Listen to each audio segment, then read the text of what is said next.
it's fun to see you all because what happens is we start to create community here, and you guys are talking with each other about stuff, and it's great, and it's a wonderful part of it, but sometimes that 2 minutes becomes 7 minutes and 10 minutes and 15. So thank you so much for those of you who are on a time constraint.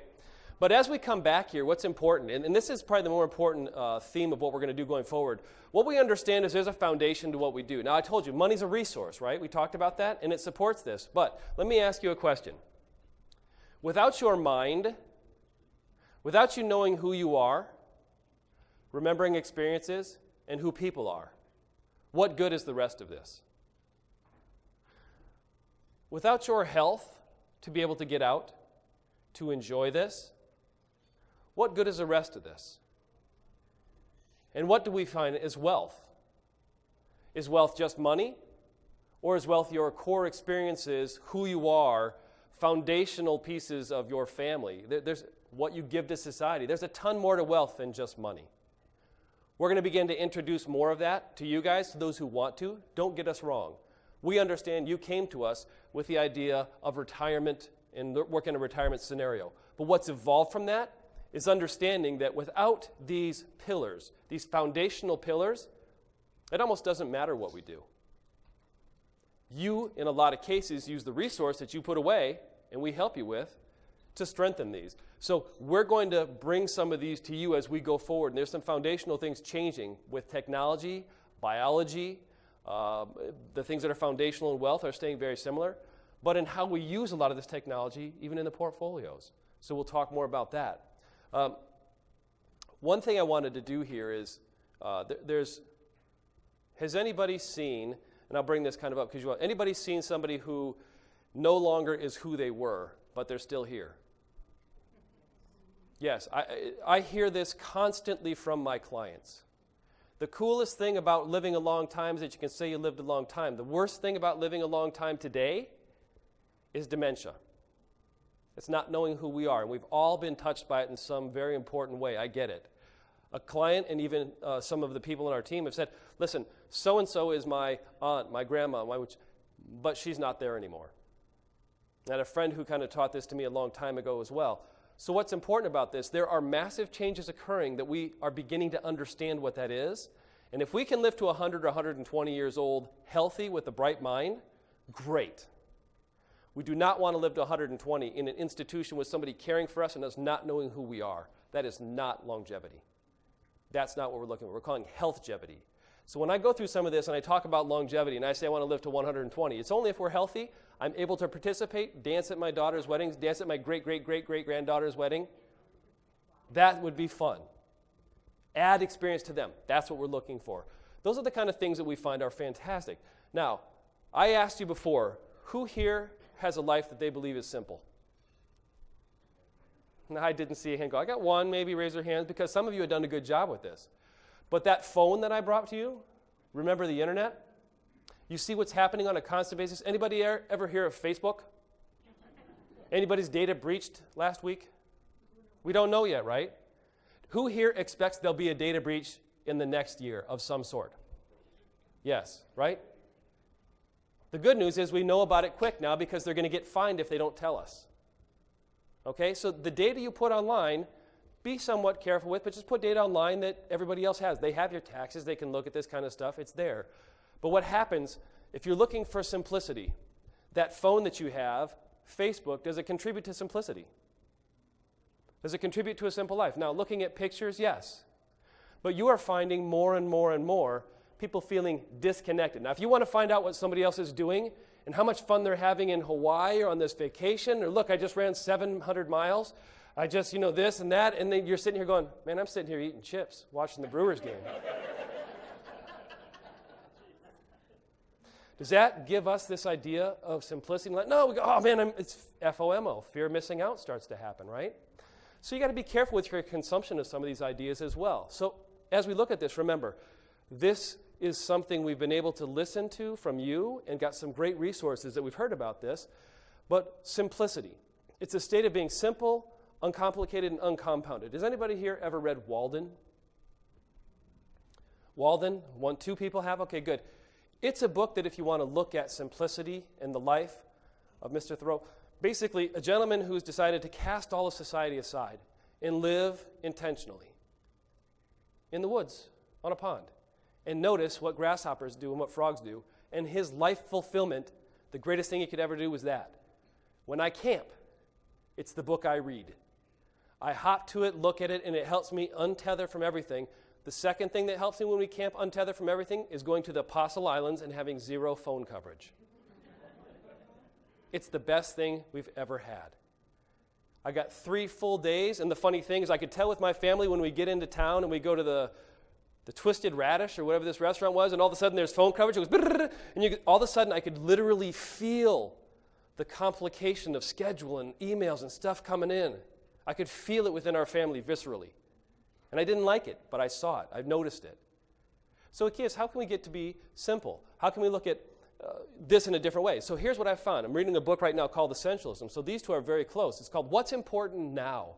In the midst of the Brewers, the Packers, the news going on, the Ryder Cup, the da-da-da-da-da, that's all. What about the politics? What about the this? What about your kids, the graduations, the so-and-so? Somebody's at a test. Somebody had this. Basketball games. You got to show up this. I know your list. You've told me. What in that is important now? Sometimes it takes a minute to step back and just look at it. Okay, what's important right now? What's essential? So an essentialist way is this. I stepped into my closet yesterday, and I have 150 dress shirts. Don't ask me why. I'm a collector. I got the same thing with golf shirts. I can golf like 7 or 10 times total this year. It'd take me 15 years to wear the golf shirts I have. Why are they in there? Because apparently at parties, I may occasionally wear that bright orange outfit as a costume. And it may be once in 10 years that I wear it, but doggone it, I've still got that, and it takes up important mind space in my closet, and I'm somewhat known for this. But when I walk in and look at 150 dress shirts, I'm like, boy, what matches?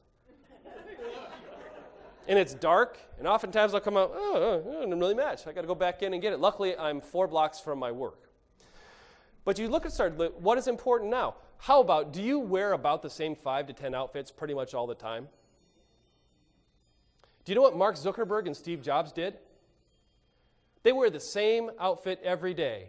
Steve Jobs didn't wash, so that was a different story. Mark Zuckerberg, though, there's no mind space. Nothing is caught up with what am I wearing today. It's the T-shirt and it's jeans. That's it. Move on. Next thing. I'm not saying be that simple, but you ever walk in your garage and you've got wood you stored there for 34 years from that project you did that was extra that someday you may use? I have it in my basement, and guess what I'm starting to do with it? Burn it as kindling when we go camping. It's beautiful cherry wood, and it sure shouldn't go to waste. But I'm burning cherry wood as kindling. These are what essentialists. What is essential now? So at the end of our time on earth, the only thing we know for certain is that our days will end here. How many pockets will we need to take stuff with us? Somebody brought it up this way to me, and I'm like, that's a really good point. We have no pockets we'll need. The last suit we wear will need none. So maybe we start today to say, well, what's essential to me? My wife is a phenomenal essentialist before her time. She'll run through my, high school things. I got my high school tennis sweatshirt, all this stuff, really strong memories to me. Well, that's ratty. Let's get rid of it. No, that's gold. She goes, do you ever wear it? Well, then get rid of it. I'm like, no, it makes me weep if I get rid of it. So believe you me, I'm becoming this essentialist. Go in, pick the 10 things you wear, set the other things aside. If you haven't worn it in 6 months or a year, somebody out there should be wearing it without your name on it. There's people who need that. So that's what an essential says, simplify. It starts with something that simple. Does anybody have a closet full of food that you go back in and go, I did this just the other day. This can of corn expired in 2009. What the hell else is in this closet here? Ooh, that's not going to be good then. I mean, because we're all such hunter-gatherers, and to a guy, it's, look, I provide really well. I bring a lot of stuff in. Good, right? We'll never eat it because you could feed an army with it. But that's the kind of stuff about essentialism. One of the most important things is this. This time of year for me is an important time. Do you ever get a chance to slow down? I talked about this constant race that you have with this phone. Getting a chance to slow down and reflect, even on minimal things, like your favorite tree. Does anybody have a favorite tree? I do. I drive by certain trees, and I have an affection to them like nobody's business. Like, I know during the year that tree at this time of year is going to be phenomenal. Look at the colors turning. I could stop and sit there for an hour just looking at it, and I appreciate it. Taking time to slow down. Now, the trouble is I had an appointment 5 minutes later, so now I'm 45 minutes late to my appointment. I'm joking a little bit. But these are the kind of things. You need to take time. Now, you know what appreciation is when it comes to securities, right? A stock, when it appreciates, it goes where? Up, exactly. Take the experiences that you've had in your life, good and bad. What happens when you get time to reflect on those?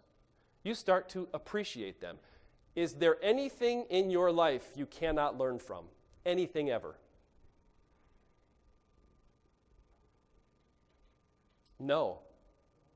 You can learn from everything in your life. One of the biggest questions that we're starting to ask now, to simplify as well, is you've got plans for all sorts of stuff in the future you're worrying about. No. Okay, we understand you have to plan, but if not, then what? I'm going to live to 120. If not, then what? It's a question we need to ask about this as well. Simplify this stuff. What's important that you pass on? Now, we're going to talk about a couple more pieces here, but when you start to get simple, when you start to go through some of these items, you start to get something called clarity. Does anybody here have a good, clear idea of what their purpose is in this world? I've been working toward it pretty heavily myself, and you're seeing it. It's here, it's with you, it's with my family. I've got 4 essentials. You know what they are. Not in rank order, but faith, family, health, and business family. That includes you. That includes this woman sitting here. That includes my children who are at school. That includes me getting healthy. That includes me attending and worshiping regularly. Those are things that are important to me. But that allows me then to get very clear. Looking at clarity is, what is it that is essential to me? What am I here for? What that does, and this is a statement of it, it gives you energy. It clears your mind. It allows you to brush off all the interruptions, because here's the most important thing. If you did not decide what you're going to do with your time, the world's going to decide for you. Would you rather accomplish your purpose or what other people want? I can tell you the answer right away. It's your own. Being intentional about that, being simple, getting clarity, in this case, leads to inspiration and purpose, which is our next one. This is what Ken and I have noticed pretty heavily. Our whole team has noticed in getting to know you. We find what your purposes are. And I don't mean you have to go change the world by every kid under 7 in the world doesn't have malaria, or every kid in the world under 7 knows how to read. That's happening in different ways. It may be that you spend the afternoon with somebody in an old folks' home that has nobody else to see. It may mean that you're Ken, and on Tuesdays, you go over and you play cribbage with a 96-year-old person down at Newcastle Place. Why? Because loneliness is one of the biggest aspects of aging, because they outlive all their friends and family. This is what we see as your purpose, your contribution, and to some of you, it's your contribution to the world, whatever that is. It's through family, it's volunteering, it's educating, it's time spent with others, it's time spent with us. You guys share so much, but to learn this purpose, to understand more about what that is to you and be more intentional about it, is something, don't get me wrong, we're not your life coach. In some cases, we can be. We can help you get to this. But if we can help you with simplicity, we know of finance, great. To help you accomplish the purposes that you have and be inspired by it and do something great in the world, don't get me wrong, you all have incredible brilliance in you. I know every one of you, you do. You may not know it, and you may not know exactly what this is yet, that's okay. Are you okay with us helping you to discover and appreciate that in your life? Who here is okay with that? Okay, it comes along free with what we do. That's how we're different. I care about you. So this is what's interesting. Kristen was talked about a little bit earlier here. She really is awesome. If you ever lived in Appleton or someplace, she is really going to relate with you. She knows, oh, did you ever go to yoga on the corner in Appleton and Betty's? Yes, she'll know that. The cool thing about it, though, is we're sitting in a meeting, and we're all talking about purpose and what do we do, and we're trying to define what it is we do for clients. And she heard this and listening, she sat back, and all of a sudden she sat back and said, well, I can tell you what it is. What is it? We provide love because we care for you. You care for us. It's a two-way street. We love it. So we understand through finances we met, but we understand the relationship grows, and we've seen it. So to us, what's extremely important in giving the world, we want time equals love. We get it. Spending this time with us is love. We understand this. These are very, very important. Spending time with your kids, your grandkids. Matter of fact, Zach had a really good story about what he does with his parents when he goes back. He's made a radical change. Go ahead and bring that up, Zach. As you know, being 25 years old, social media and everything Chris is talking about hits me very, very hard because every day you're compounded by it. And I didn't even realize how much I was attacked by it until I would go home and I would hang with my parents. And I'd be looking at my phone and I'd be scrolling through something. My dad would be talking and I would be like, I have no idea what he just said. And that hit me really hard. And so now when I go home, I don't look at my phone for the whole time that I'm there. And it completely changed the relationship with my parents. And for you guys, when you hang with your grandkids or kids, think about that. Beware. Find little activities or little fun things you guys can do where it requires no phone, where they can just sit and listen. And even if they don't look like they're appreciating it right now, I promise you they will. Because I remember those moments now, and I think about those moments and appreciate them through Chris's teaching and to listening to all of you guys when I'm in the meetings. And that's what life's all about. And so just something I wanted to share about that. Yeah, Zach shared that, and that was extremely important. Even more important, when you take, thank you, Zach. I appreciate that. I told you he's the oldest millennial you'll ever meet. I mean, this stuff comes out of him, it's awesome, and he shares it with us. How about this as well? When you take your grandkids, make a rule. No iPhones, no tablets when they come with you. Grandma, grandpa's rule. Mom and dad's rule. It destroys me when I sit there and see a family dining. Oh, no, we ate together. Not one iota of a time for them to talk. My daughter has been bothering me about, Dad, I'm bored. I go, perfect. No, it's not good. She's gnashing and wailing teeth. I go, no, it's perfect. You have a brilliant mind, and it's only through boredom that you look at those two sticks and you turn them into wands. That you do this and you turn that into this. That you make, what's this thing they're all making today, this slime stuff? So you get that's the creative stuff you do. That's fun. But today you have the ability for everything you do to be taken up with screen time and a game and being entertained. Kurt Cobain wrote a thing, here we are now, entertain us. And it was very prescient. The generation today is entertain me, keep me there all the time. I need to be entertained, I can't be bored. It's in boredom that brilliance comes up. So again, simplicity also leads to that in reflection. So back to purpose in educating. One thing we're doing, it's called Empowered Wealth. I'm a facilitator through Empowered Wealth. Lee Brower is a great compatriot and a teacher of mine. I'm in this group, and it's helped me to center what I do. I get a lot of opportunities coming at me. I get a lot of them. But it helps me very simple. One thing I've very much learned is every time you say yes, you're saying no to 100 things. Flip it around. Say no to most everything. Carefully consider saying yes to only a few essential items.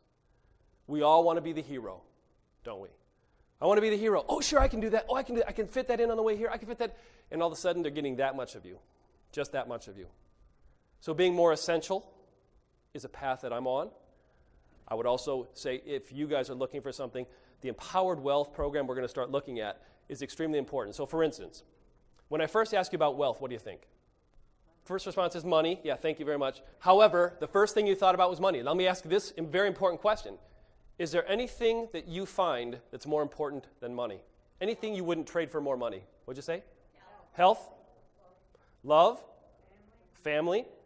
Some people would debate that sometimes.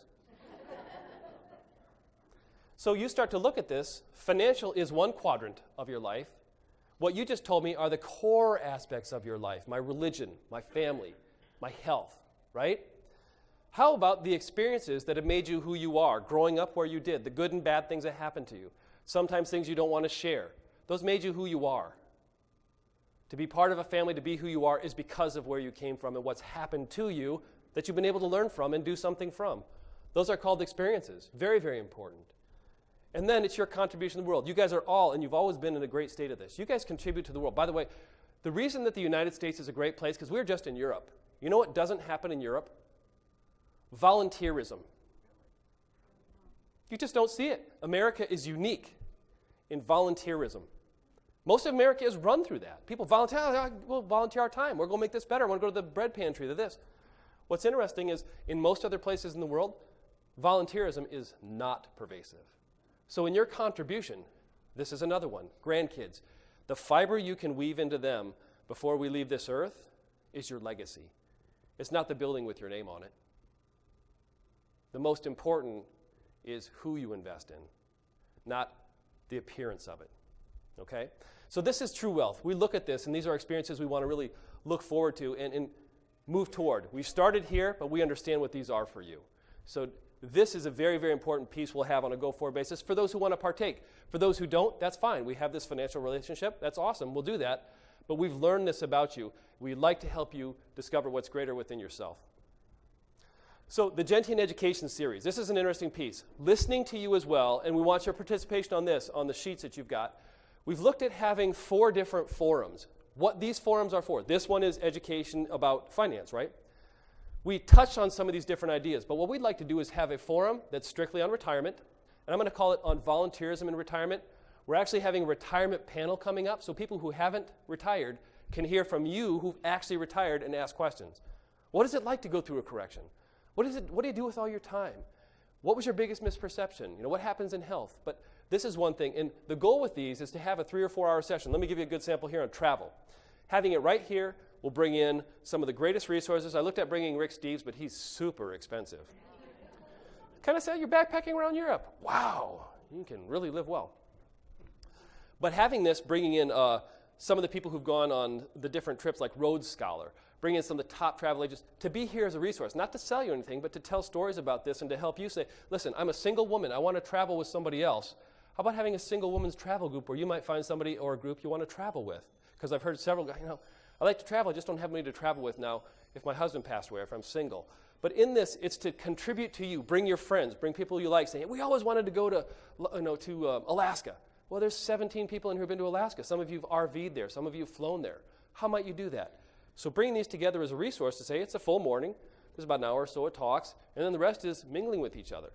Is that an interesting resource that we provide? Yes? Who here's awake? That's good. I know I'm asking. It's a long time. But as we go through, we've heard this from you. Family. Bringing in things on health as well. So having these forums are really going to be designed around you. You can come to them or not. You can bring friends, but it's really looking at contributing to you. We may find these are the best things. They may be very small, but very purposeful and meaningful. I've connected a lot of you with different issues on health, different issues on family, and different issues on travel, and it has been fantastic. Everyone who's thanked us for it. Ken's done the same thing. We just want to make sure that's a bigger forum that you guys can offer, because a lot of what you talk to us about is based on those. Okay? Questions? How about another exciting update? I got a little video. Yeah, it's coming. I got a little video. We didn't have it out yet, but it's called, all I have is a 10-second thing that said, it's coming. You guys are, what the hell is that? What the heck is that? Sorry. So we have a more unique space coming up. The little garage that I had Ken and Zach in is no longer. One of our clients actually came up. It was after the big rainstorm and the thunderstorm, the tornado that missed your house back there. Said, oh my gosh, did that storm hit your garage? And I said, yeah, it was horrible. All it took, I could have probably run at the front of the garage and knocked the whole thing down. But they took that down, and we have a more unique space coming up. Here's the inside. It's designed to be a center where we can have 30 or 40 of you together. We can do video conferences. We can do different things, but have a unique space with which we can have our team, which has outgrown the school building, and have offices upstairs, and have a unique space down here for you to be able to come in the Investor Center. So it's on the unique property of the school. You'll see some more with that coming up, but it's really an investment in you again. It's not the strong Investor Center, but it's a very nice, cozy environment with which we can have you enjoy the future education and what we provide. So we've got that coming up as well. Here's the story, though. So we've got 7 stairs. People say, well, can you put in a lift for her? I say, well, at home she has 3 flights of stairs to get in. Yeah, so think about that. So she's strong that way, without a doubt. So this was the groundbreaking. It's kind of funny. This had already been dug, and this is me in the excavator. I got to dig the hole, which is pretty cool. I didn't. They didn't let me. There's liability issues. Because I'm in here in a suit, sitting in this thing. He goes, you want to get in the thing? I'm like, yeah. Can I dig? He goes, well, you could. But here's our groundbreaking as well. So that's coming up. We'll keep you more updates as that. Should be finished sometime in 2020. Anybody? I'm joking. Anybody ever done a building or remodeling project? It always takes longer. So we're going to say probably May of next year it'll be done and ready to go. So we'll have an open house there as well. But the forum summary, the Gentian YouTube channel, Peter brought up, your Gentian team, who's phenomenal, we believe, the behavioral finance, the bull and the bear markets, market corrections, simplicity, clarity, and purpose, which is kind of a direction that we can offer as well within our team. We've got some phenomenal resources in the Empowered Wealth and the Gentian Education Series. But most importantly, we want to hear this from you. This is all derivative from you and from what you filled out in the past. So none of this is me going, hey, let's do this. It's we listen to you. We'd like to continue to do that. So on your evaluations, on your comments to us, please, hey, we'd love to go to that. I'd love to say, I want to be one of the people at your travel forum because we've been to Alaska 22 times, or we're your Las Vegas stewards, or we're your people who out Florida. So these are the different kind of pieces we want to go. So the evaluation form, which you have on your desk, is a great piece for us to build these programs. We want to build them around contribution for you. We know it's about the financial resources that we manage. We're getting better and better and better at that. We've got more technology to continue to help us get better and more intentional at that. But this here is something we want to make sure is contribution to you. So most importantly today, stick around if you'd like. We hope you've learned something today. We hope you've gotten some good value out of this as well. There's 5 technology things. Does anybody want me to share 5 technology things quick? I'm not going to go through them all. So here's 5. 1. Anybody heard of CRISPR technology? CRISPR is gene editing. So what they're basically doing is going into the DNA of people right now. And there's people who right now produce too much sugar, and by the age of 30, they got so much sugar they pass away. Their body can't function. They're going in, gene editing these people, putting it in their body through different serums. And the higher doses, they're actually finding these people are able to live on a constant basis 50, 75, 80% longer, so from 30 to 50 instead. They're doing the same thing with lung cancer in China. There was a young gentleman in China who was 4th-stage lung cancer, did CRISPR on him with gene editing, 100% cured from his lung cancer. So it has to work on the right genetics. One of my clients who has a glioblastoma, she didn't qualify for this, but one of the people that was there with her did. They put the polio vaccine into her brain with the cure for the cancer, and it cured the glioblastoma. She had the exact right genetics for it. Today, what was good for you is horrible for you. What's great for you is horrible for her. But I do have a cure for you. That's what's happening. So you're starting to see this personalized medicine on a more basis. Artificial intelligence now has diagnosed better than doctors pneumonia. It's called Hive AI, artificial intelligence. And basically, what you're starting to look at here is artificial intelligence is beginning to help us be better at who we are. That's the way I've always viewed it. So it's becoming more, you've heard about the machines and robots. Robots are now going to do more work than humans by 2025, which is quite amazing. And also wound healing now. You ever heard of bed sores? People who are in bed for a very long time, they get bed sores, they're open wounds. They've just found a way to cure and take stem cells from their own body and create cells that will actually close those wounds and allow those wounds to heal, which is an absolute godsend to some people.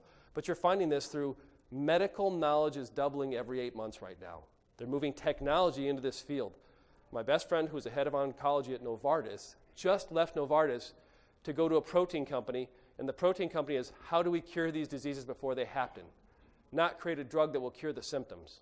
Not cure the symptoms, but mask the symptoms. So now let's go in and figure out this disease and how do we cure it. This is happening. There's more and more and more and more with this. We're getting close to these networks of constant cell phone and connectivity. That'll be a continued theme as well. But what I want to do is I know the most important resource to all of you right now is time. I appreciate the time you've been here, listening to us, coming to this. We think it's wildly important. We're going to shake up this program next time. We're going to probably reduce the front portion of it and increase maybe the contribution to you guys and some of the information about technology and what we've been talking about here. We'll probably have a section as well, a different program that's about what we talked about in your 4 cores. It might be a whole morning session to come in, so we'll invite you to those as well. But most importantly, thank you for your attention here, your time, your being a client, treating my team exceptionally, treating me like family. We 100% are grateful for that. Thank you for your time today, and have a wonderful rest of the fall until we see you next.